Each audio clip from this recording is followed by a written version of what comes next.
अच्छा अली, आपकी एक वीडियो बहुत वायरल हुई थी जिसके अंदर आपने पार्टनर का क्राइटेरिया डिफाइन किया था, गालिबन को 3 उसके पॉइंट्स थे। एग्जैक्टली तो can we just go through this? It's a very pertinent question, क्योंकि जब मैंने वो वीडियो बनाई और वो जब लोगों ने देखी तो उसके ऊपर बहुत से सवालात, बहुत से क्वेश्चंस आना शुरू हो गए थे। And I thought that some day I will elaborate it, and thanks to you you asked the question.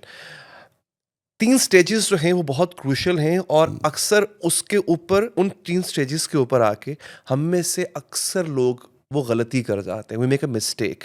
हमें लगता है कि वो तीनों स्टेजेस में से कोई एक स्टेज ऐसी है जो कि फुल एंड फाइनल है, and we are going to decide that okay this is the right time and the stage कि जहां मैं अपना डिसीजन ले लूंगा या ले लूंगी। पहला स्टेज था फिजिकल अट्रैक्शन।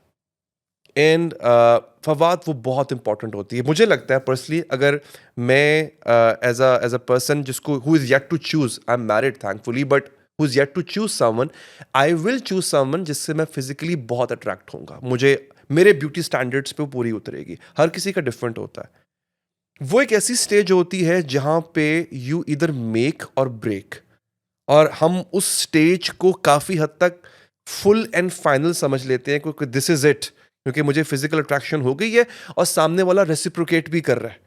मुझे लाइकनेस मेरी आई, उसको भी मैं अच्छा लग गया, तो okay Well, fine. if you're lucky, If right? I'm lucky, yeah, exactly. So, in fact, I was going through this meme the other day. वो मैं I'm just gonna give it a little food for thought here. Funny है थोड़ा सा। वो किसी ने Henry Cavill की picture लगाई हुई थी, and he said कि you know what, I'm 41 and I suggest that always approach a girl directly. It always works for me. I said, okay, dude, of You course can say you can it. say that it works for me. So in your case, I'm sure it works for you as well. So I think कि अगर if you're lucky, you get reciprocation, बहुत अच्छी बात है। दूसरा stage आता है love का, जो अभी करंटली एक डेफिनेशन है ना, आई फेल इन लव। वो आता है when you are introduced to the personality. उस आदमी की पर्सनालिटी से जब आपका इंट्रोडक्शन होता है ना, यू फाइंड देम चार्मिंग। उनकी उनके सराउंडिंग में होते हुए you feel like the energy is going sky rocket. You feel the vibe कि कुछ हमारे मैच हो रहा है हमारे अंदर ना। ये मुझे लगता है सबसे ज्यादा क्रूशियल स्टेज होती है। यहाँ पे तो हम जिसे कहते हैं ना कि वी डिसाइड कि नहीं, यही जिंदगी है। कहते हैं बॉस हमारा क्लिक हो गया। क्लिक, एग्जैक्टली, क्लिक हो गया हमारा। जीना मरना इसी के साथ है, अब हमें कुछ नहीं और चाहिए।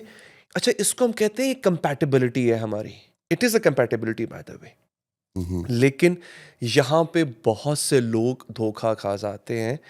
आपको आपकी वाइब, जिसे आज बोलते हैं आजकल, वाइब मैच कर रही होती है, आपके लाइक्स मैच कर रहे होते हैं, आपके डिसलाइक्स मैच कर रहे होते हैं। आप एक जैसा खाना पसंद करते हो, खाना एक जैसी मूवीज देखते हो, आपको पार्टी करना पसंद है तो पार्टी करते हो मिलके। ये डिसाइसिव फैक्टर नहीं होता है। लेकिन ये जो इतनी अलाइनमेंट होती है, ये होती है इतनी अलाइनमेंट, या आप जबरदस्ती दूसरे के साथ अपने आप को अलाइन कर दिस रहे इज होते हो? Amazing, this is amazing. I am so glad कि आपने ये बात पूछी है। हमें कभी कभी लगता है कि उसको ये पसंद आ रहा है, क्योंकि हमारा एक फिजिकल अट्रैक्शन का कनेक्शन बन चुका होता है उसके साथ। हमें लगता है कि अब now I have started liking the person, and he likes to do these certain things, so I think I will also enjoy, because this is your participation is making them happy, and in the end it reciprocating to you as well. If they're happy, you're also happy. So you feel like अच्छा, उसको अगर let's say उसको rom com देखने का शौक है तो मैं भी देख लेता हूँ। क्यों? वो जो टाइम बहुत अच्छा गुजरा हमारा, because the person was happy, आपको लगा वाइब मैच कर गई। ये एक कैटेगरी है जो कि आपने बहुत अच्छा किया कि हाईलाइट की। दूसरी कैटेगरी ये है कि आपको वाकई ही पसंद है वो सब कुछ जो उसको पसंद है, बट द प्रॉब्लम इज कि विल इट परपेचुएट?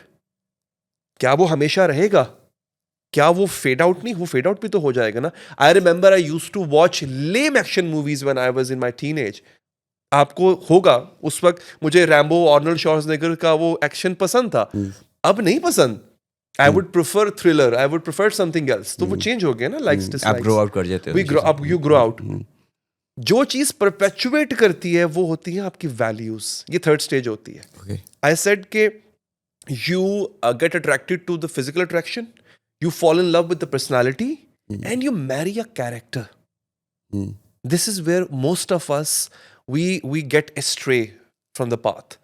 हम सेकंड स्टेज पर डिसाइड करते हैं दिस इज द पर्सन, वो थर्ड स्टेज तक जाते ही नहीं है, और फिर जब मैरिज का वो हनीमून पीरियड फेड आउट होता है, जब वो सारा एक आपका वो एड्रेनलिन नीचे आ जाता है, यूटोपियन वर्ल्ड से आप बाहर आ जाते हो, फिर क्या चीज़ सामने आती है? फिर आती है वैल्यूज़, मॉरल्स आपकी उससे या मैच नहीं कर रहे होते, या आपके वो होते हैं, यूँ कह लेके डिस्पैरिटी बहुत ज़्यादा होती है आपकी वैल्यूज़ में, उसकी वैल्यूज़ में, उसके अब जब कैरेक्टर की बात करते हैं तो कुछ लोग जो हैं वो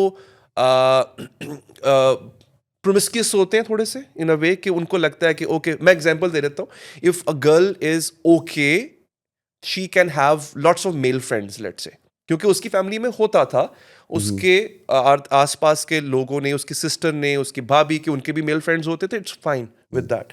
बट ऑन द कॉन्ट्रेरी आदमी ने ऐसा नहीं देखा, उसकी फैमिली में लड़कियों का मेल फ्रेंड नहीं होता था, और he is not okay with it. He is not okay with it. I am not saying either party is wrong, हाँ। But both have different values. यहाँ पे गलती हो जाती है कि वैल्यूज मैच नहीं होती हैं, उसको कंसिडर करना बहुत ज़रूरी होता है। मुझे लगता है कि ये एक ऐसा पार्ट है जहाँ पे, और ऑफ द कैमरा आपसे एक बड़ी अच्छी डिस्कशन हो रही थी और आप ही ने क्वेश्चन किया था कि गेज कैसे, पता कैसे चलेगा। मैं अगर आपसे ये सवाल पूछूं कि आपको लगता है कि किसी पॉइंट पे क्या ह्यूमनली पॉसिबल है कि हम किसी की वैल्यूज को गेज कर सकें? वैल्यूज को गेज तो आप सारी जिंदगियां लोगों के साथ गुजर जाती हैं और आप नहीं कर पाते, नहीं कर पाते, वैल्यूज मैच होती है नहीं होती? क्योंकि you are always in that discovery mode. और मैं अली आपको किसी और की क्या बात करूं, आप अपनी भी नहीं कर सकते। Do you know yourself?